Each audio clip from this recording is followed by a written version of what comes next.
have to have money to help people. Just a minute. She just said if she gets a job, she's still stuck. So that's not the question, dear.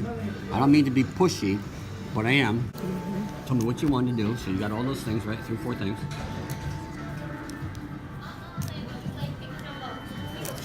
Well, I would say go. Go where?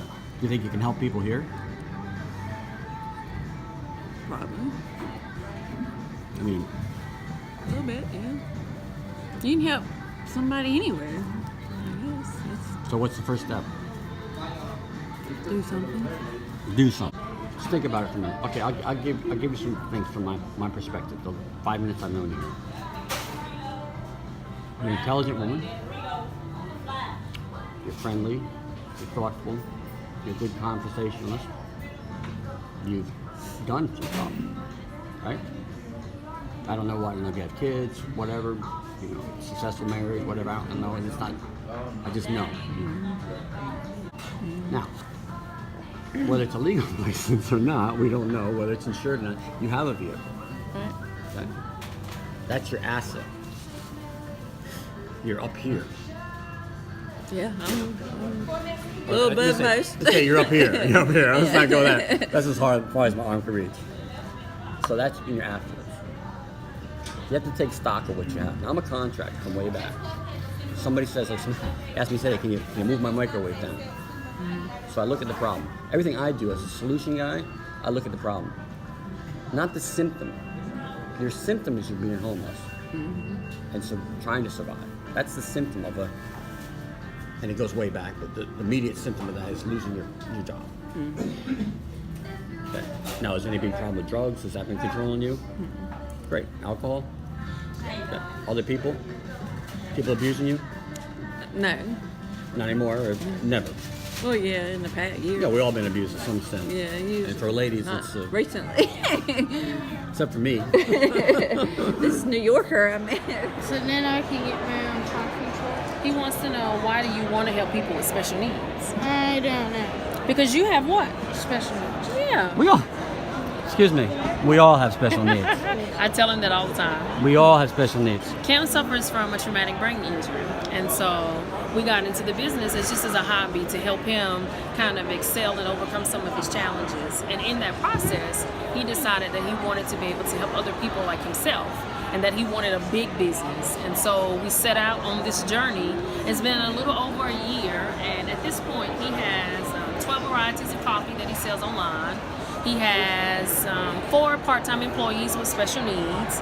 He'll pick up 4 more at the end of the month. We're working with the school system to provide some specialty training for sophomores and juniors in high school with special needs. And so we're hustling. That's what we're doing. Cameron, I ask you a technical question. How much of the work do you do? I do just about all of the work. Yeah, I do just about all of the work. My husband helps out. So is it your dream to help him with his dream? It is. Okay.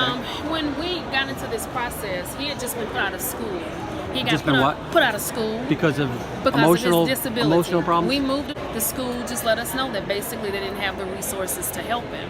So he was really depressed after that, and we started this little hobby in my girlfriend's hair salon to encourage him and to help him work on some of his challenges. That was the whole goal. And I figured we'd do it a couple of weekends, and he'd lose interest, and we would move on. But the business like a normal kid, lose interest in it. It had an amazing impact No, on him. I'm saying yeah, I like get any it. other kid. Yes, I don't mean move normal. I on. mean like any other kid. Yes. Yeah. And so I love your shirts. I love that. give me 1 second, baby. After 3 months, we saw more improvement with him than we had in years of therapy. And so he decided that he wanted a big business and he wanted to help others with special needs. And we kind of just rallied behind him. Again, we still didn't think it would grow to this. How severe is the? I mean, he looks pretty good. How severe is the injury? Was it like a he- baby, oh, like get dropped? They can Yeah, say. well, you know, basically, you know? Cam was a 10-pound baby. And Wow. He was So was hung- mine. He was And we were the hung smallest people in the Birkenau. hospital. And they used forceps, and so we knew when he was small that he had some deficits. But he was 6 by the time somebody did a neural workup and diagnosed the traumatic brain injury. Enterprises. Peace of Mind Enterprises got it. And so, I had electrical business for many years, and I'm Really? kind of expanding. Gotcha. Look at, one of my sayings is, and you just proved this. There are no problems, only solutions. Absolutely. Okay, baby. It's just been wonderful to give back. We connect with other families who experience some of the same trials that we have. So here, I don't know if I asked you this question. What, as a mom, I mean, we all want, I'm a parent. I have now grand nephews and nieces, but no grandchildren. Gotcha. And not ready for that. My boys are not ready for that. So, what do you? I mean, every parent wants the best for their children, obviously. You got girls going to college, whatever. Yep. Advance, be happy, be healthy, be That's productive. What do you really want to do? If you had a choice, is it what you're doing right now? It would be what I'm doing right now. I've always given back to this particular community because it's dear to my heart. I'm an educator, so between tutoring, So that's your day job? parents figure out what IEPs and connecting resources. I've always done that. Okay, so the question is, if you had the magic wand, we discussed that briefly, what would you do, realistically? I would like to lessen my mom's stress because I know she's stressed out. Okay, that's about it. Okay, thank you, hon. You're very honest and everything, and I think your mom's a good person. I don't know if I can talk to her later, but I really appreciate this, and I think this. I just want to say this system of Airbnb. It helps the average person out, maybe to make ends meet. Yeah. A little extra $100 here and there. So I think it's a great system. I recommend it. So, anyways, thank you, sweetie. I'll give you a hug. I don't know you. Plus, you got cold.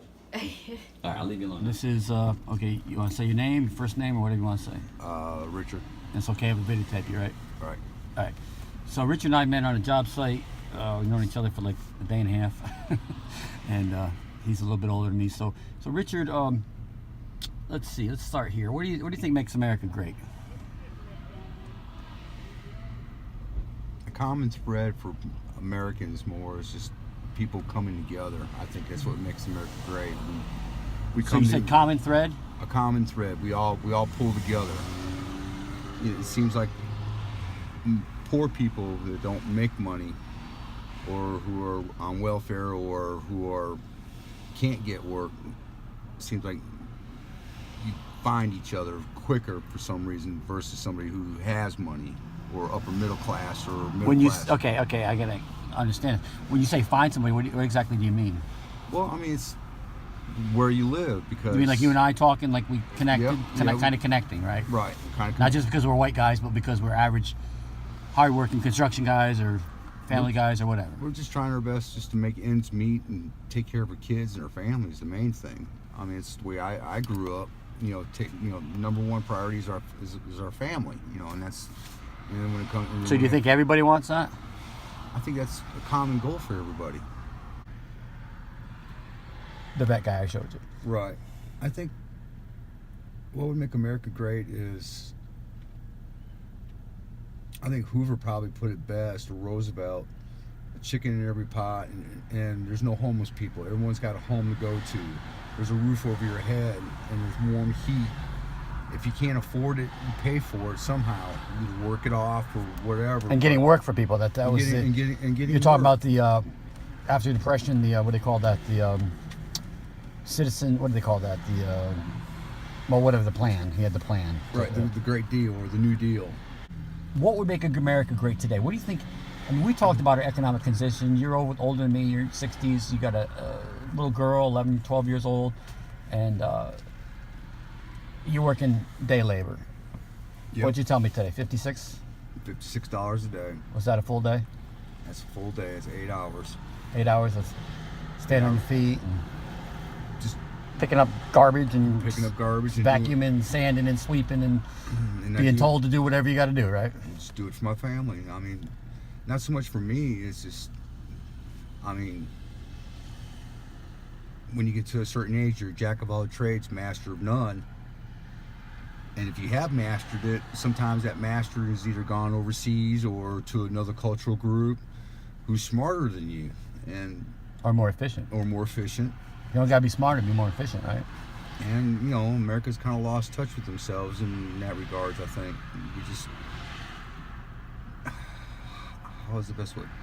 Sometimes a lot of Americans feel like that they're entitled to it, that they shouldn't have to work as hard, and A lot of kids feel that way. I mean, a lot of kids feel that way. not my son's, but my son's generation maybe. And and it's They don't want to go through any bullshit, basically. you still gotta work. You still gotta work at your dream, and the dream is just, take care of take care of your child or your family, and just take care of everybody. Just take care of your general family. Well, after my father passed back in '78, my mother had an opportunity with a big, well-known company, and it didn't last but 3 years, and in a way we were stuck. And then so my mom made the best of it by working 2 jobs as a So nurse. you were young. You were a kid. I was under 18 at the time. Right, when I you're moved home. Here. Yep. 17 when I moved here to North Carolina. And I was going through high school and decided what I wanted to do with my life. And when you get to a certain point, sometimes life changes you to where you just take the first opportunity you can in order to make the money, in order to provide for that family. And It's called survival. And if it doesn't pan out, Richard, right? It's yeah, called survival. Yeah. But see, humans are more for survival. Well, You know what I mean? we've learned from our ancestors. Well, that's what it was. It's survival. So you can sit and gaze at the stars. So you can see your grandkids. So you can. I mean, I hope to see my grandkids someday.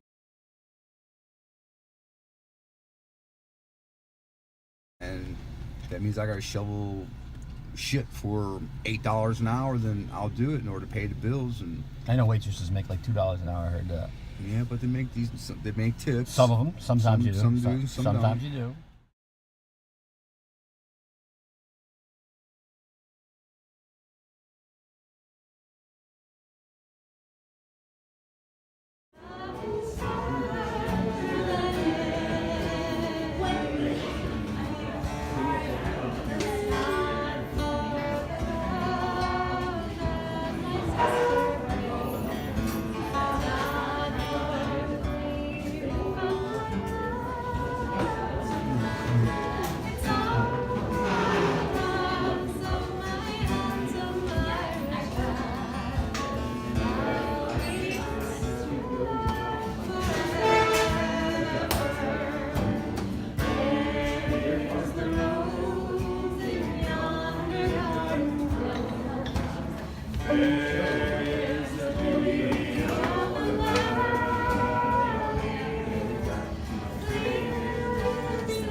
There is no us and them, black, white, immigrant, American, Muslim, Christian, Buddhist, whatever.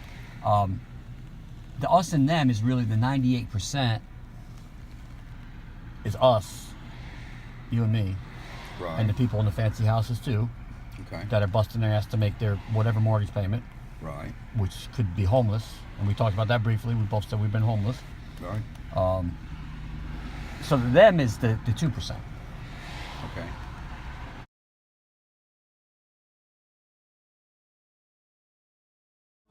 Cause even when you're standing still, the heart beats rhythm that moves the people around, around, around, around, around, around, around. I need y'all help. Y'all ready to sing? Repeat after me. Let's go. La dee da dee da dee day. La dee da dee da dee day. Around, around, around. Around and round and round. La dee da dee da dee day. Dee da dee da dee day. Around and round and round.